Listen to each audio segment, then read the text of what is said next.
Hello everybody, it's George from Ireland. So this video is about the late Sir David Amess, the Conservative MP who was murdered just a couple of days ago. So he was stabbed to death in Belfair's Methodist Church in his Southend constituency.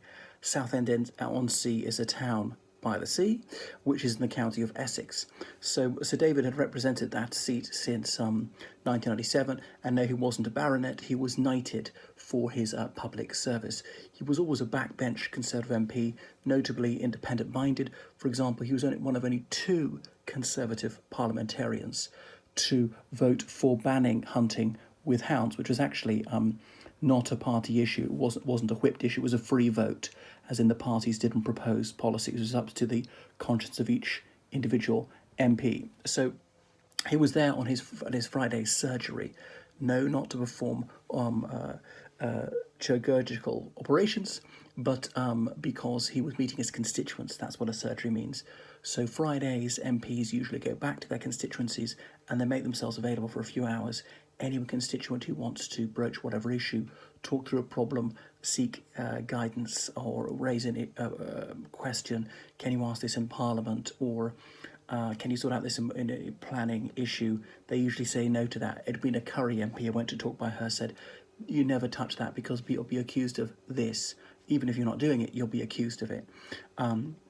Or whatever, sometimes is rows about the garden hedge with the neighbour, the exact positioning of that, or just because someone wants to say they're for or against whatever policy.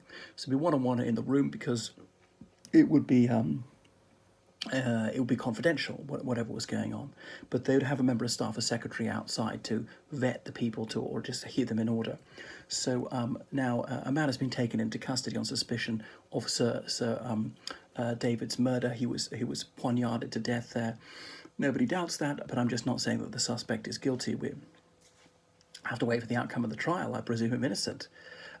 Anyway, so it's quite a shocking event. So it's 5 years since Jo Cox, that Labour MP, was stabbed to death in similar circumstances during the tightly fraught and tightly fought Brexit referendum campaign in 2016.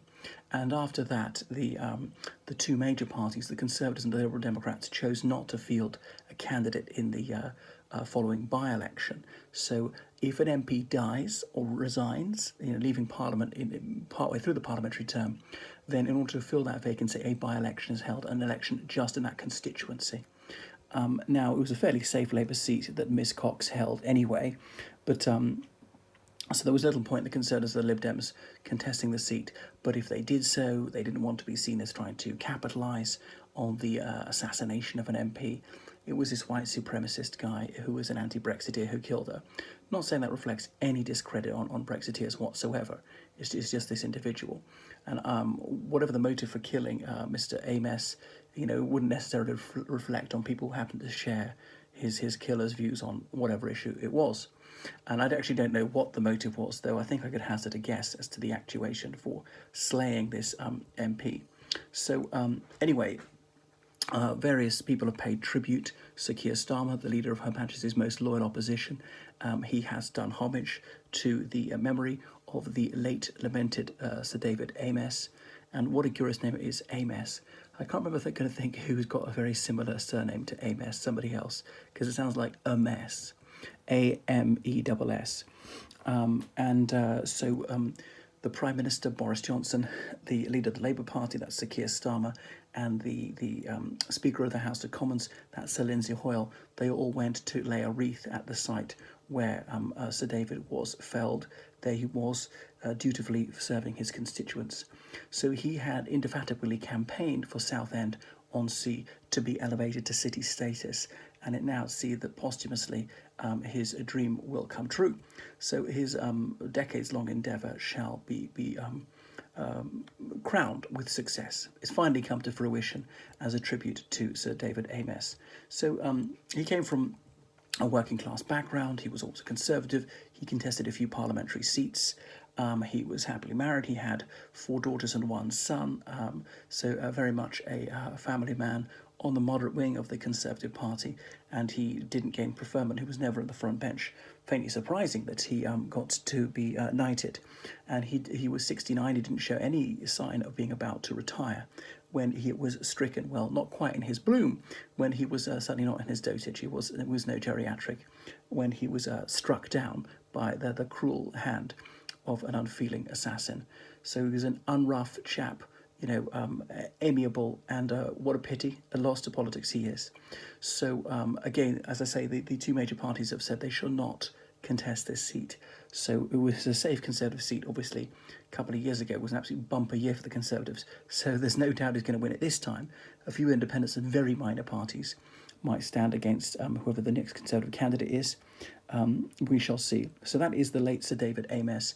And a lot of MPs have suspended surgery sittings for the time being until work out some sort of policy, because they're always highly vulnerable. Now, I think it was a Liberal Democrat MP was attacked with a sword in about the year 2000 at one of these surgeries. The IRA murdered Robert Bradford, who was a Methodist minister, also Unionist MP in the early 1980s, and also killed his assistant. 2 unarmed people slain.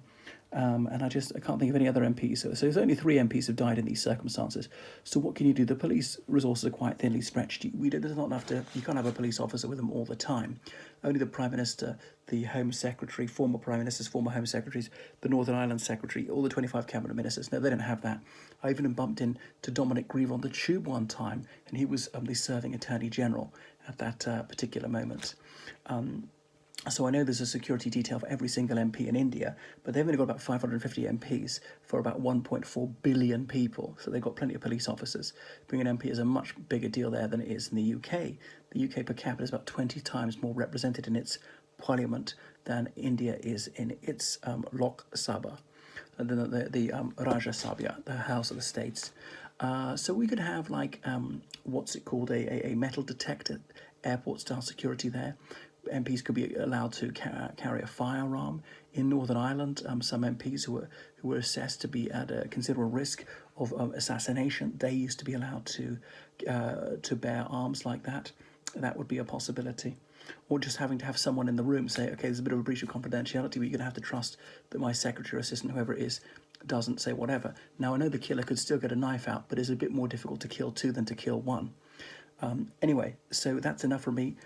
Please follow me on Twitter and Instagram, on Facebook, and donate with the greatest possible liberality on PayPal to me, georgecallahan79@gmail.com. Callahan spelled Callahan. So thank you, Fan, for recognising me on Oxford High Street the other day. So keep it coming, the fan mail, and I'm very happy to participate in documentaries because I'm getting invitations for that these days. Toodaloo.